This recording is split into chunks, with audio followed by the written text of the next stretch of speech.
Before Goldeneye 007 hit the N64 in 1997, the console shooter was a bit of a punchline. It didn't just break the movie tie-in curse, it actually rewrote the DNA of the genre, proving that objective-based gameplay and frantic 4-player split screen could thrive outside of the PC. By introducing locational damage and stealth mechanics, Goldeneye transformed the FPS from a technical showcase into a undisputed king of the living room. Naturally, that's an untapped reservoir of nostalgia if you're a license holder looking to make a quick buck. And because nothing successful is allowed to stay dead, Activision unleashed a from-the-ground-up reimagining for the Wii in 2010, though unleashed is a strong word for the game, which was restricted to one platform, albeit the one where it was originally released, that being the Nintendo platform.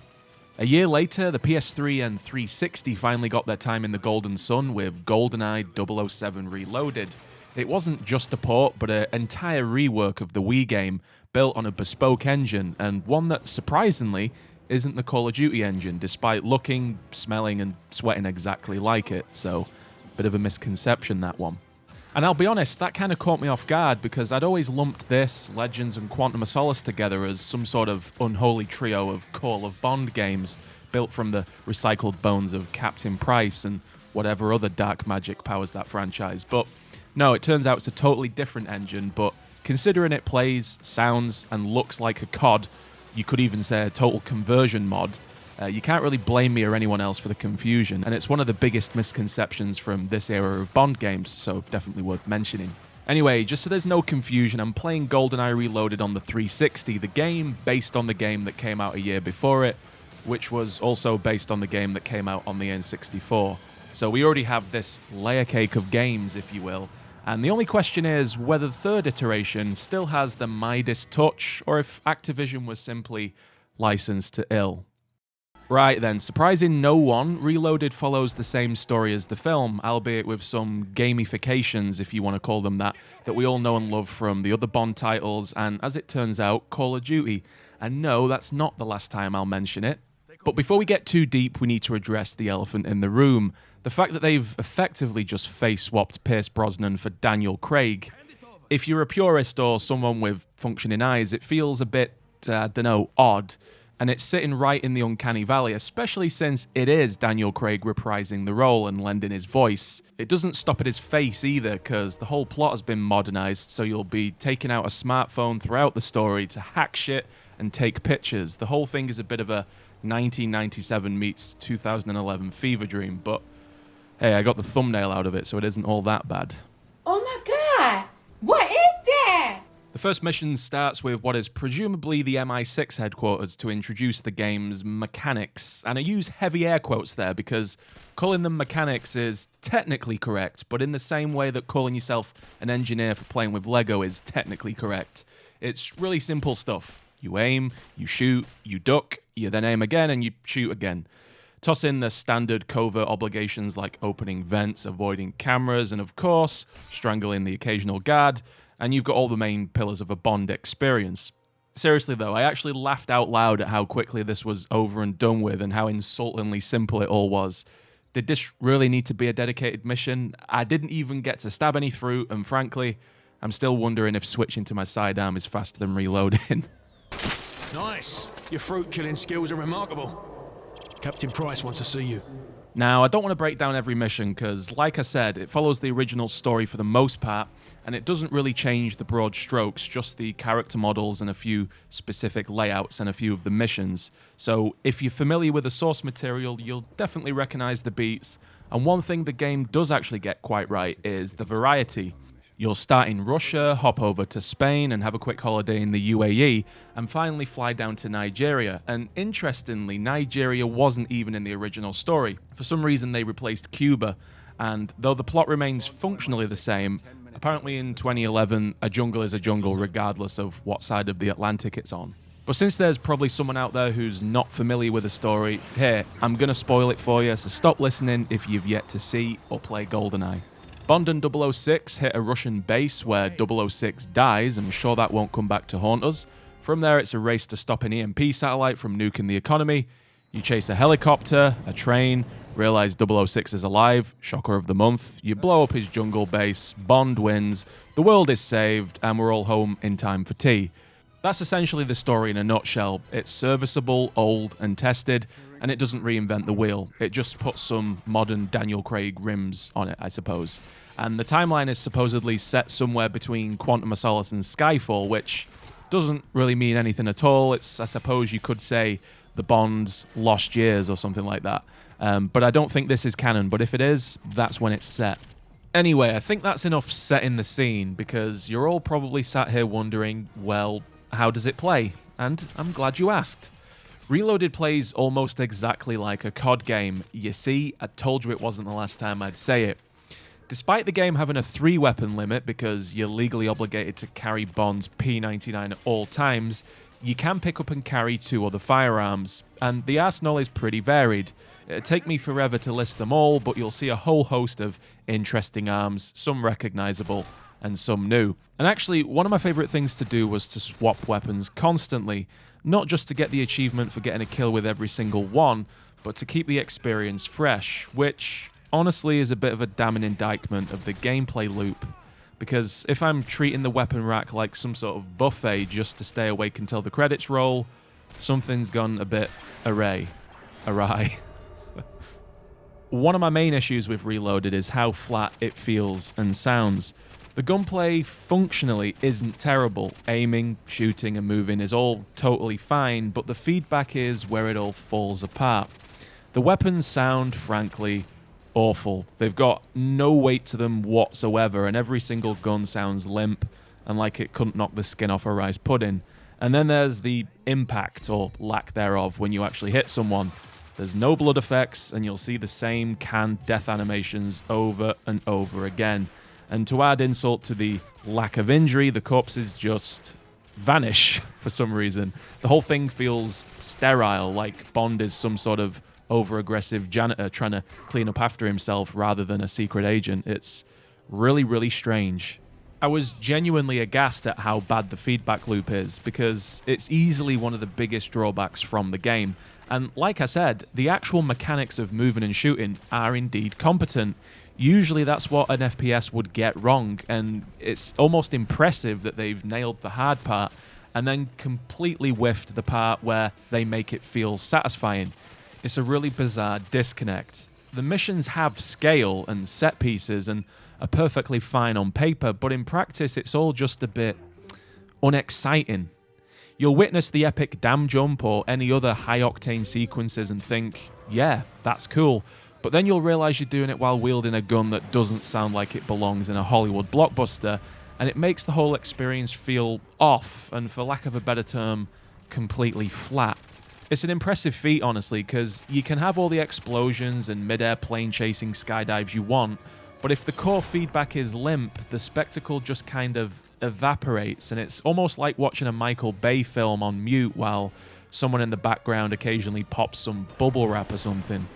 And no matter how big the fireball is, you're never quite convinced you're actually there, and that's despite the first-person perspective. For a game that wears its influences on its sleeve and was published by Activision, it's really odd at how much it misses the mark when it comes to the delivery, because, again, mechanically, it's alright, and it does indeed run at 60 FPS, which is one of the few things that was praised at launch. But as a spectacle, it's all theoretical and disappointing, not at all what you'd expect for an action game based on a blockbuster film. And I suppose while I'm talking about all the negatives, I'll get the rest off my chest. And I've already made the assertion that the feedback loop is the most baffling part of the game, but it's closely followed by the total and utter lack of equipment. There's no grenades, no stuns, no throwing knives, nothing. Bond apparently has just filled both of his pockets with the primary weapons that you can pick up throughout the game, and I guess it's best not to ask where he keeps his pistol. It's a bizarre choice, especially when the enemies can actually throw grenades at you, and you can detach and reattach your silencer. You can also use your phone to hack the occasional turret or take a selfie with a dead server.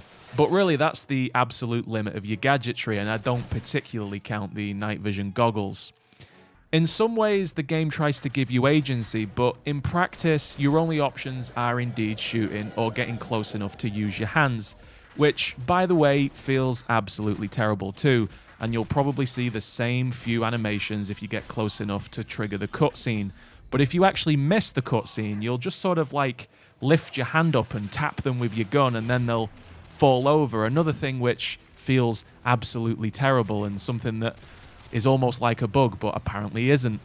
So there's absolutely no way to spice up any encounters, and you can only shoot a lot of shit, but since shooting feels like shit too, yeah man, it's really bad.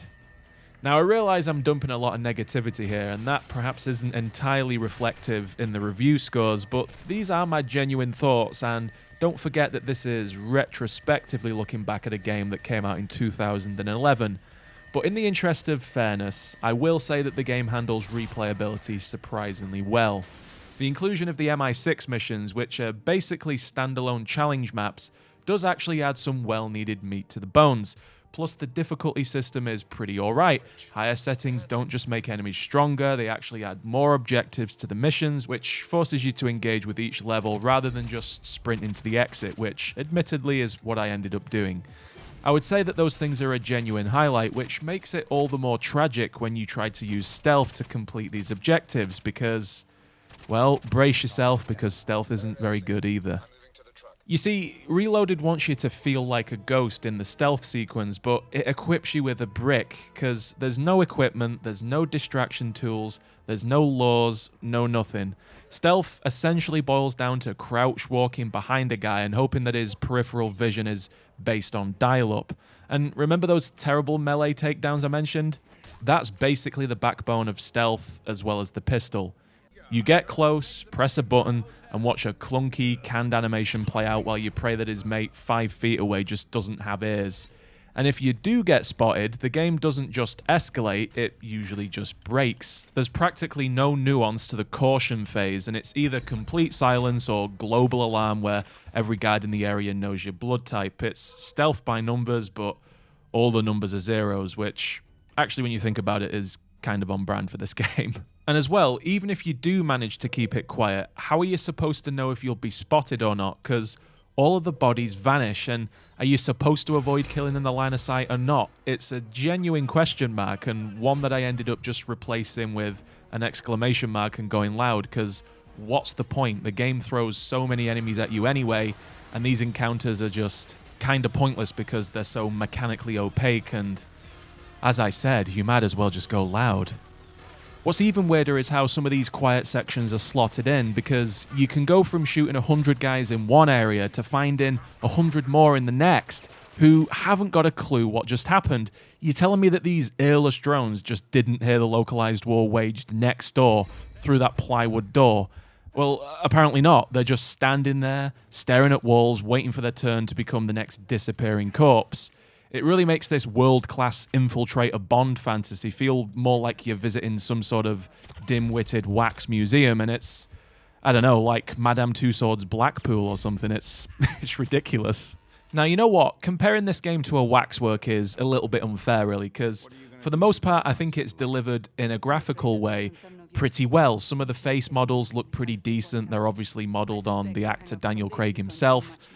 None of the actors from the original Goldeneye are in this game, but the ones that replace them are okay. They're serviceable. The voice acting is decent enough. And like I said, some of the textures on the faces and the animations are actually okay. And when you see that in the cutscenes, it's serviceable. And in the context of 2011, I don't think this is bad at all. And some of the voice work is done by, obviously, Daniel Craig in the case of Bond. And then in some of the cutscenes, you'll hear M, who's voiced by Judi Dench. And that's all pretty well done, to be honest, and I didn't really find that took me out of the game, and I think they set the scene for a game with the cutscenes and the textures and the graphics quite well. It's just a shame that it was let down by the feedback and the way it feels.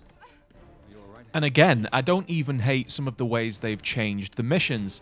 It's very, very 2010, and it's very Call of Duty set piece. Like, you even have a section right at the start where the mission Dam is taking place, and you all of a sudden have this AK-47 in the passenger seat of a vehicle. It's fine. It's not terrible. It's definitely not something that I would say is bad, but in the context of it replacing GoldenEye, it kind of makes me feel a little bit uncertain, and when you put that on top of all of the mechanics that I've already explained, I scratch my head a little bit and question things. Now, I realise that everything I've said makes this game sound terrible, which might not be what you'd expect if you've played it yourself or if you have fond memories of it. And honestly, I actually recall liking this game when it came out, and as I mentioned in my Quantum of Solace video, I'm a Bond fan, I'm into Bond, and especially so when this released. So delivering all this bad news doesn't come from a place of any sort of forced cynicism. I wanted to like this. I expected to like it. I mean, shit, I remember liking it, but looking at Reloaded now, it's more of a case of looking for good things to say than it is actually having a good time. And as a Craig Bond and Goldeneye enjoyer, that's just, well, it's just disappointing, really. It's a game that exists in this sort of strange, lukewarm limbo. It's not a total disaster. The buttons work, it doesn't crash. But functional is a low bar for reimagining one of the most important console shooters ever made. It's a sterile, weightless experience that replaces the colourful, campy tension of the 90s with this grey, self-serious monotony of the 2010s. It's Bond by the way of a spreadsheet. It's efficient, it's tidy, and it's devoid of personality, quite frankly. The Midas touch, not quite. It looks alright from a distance, but the second you get too close, it just smells like pennies and disappointment. And quite frankly, you might as well just watch the film and go and play COD. Em? Are you there? I think you're breaking up. Thank you. I could have done that myself.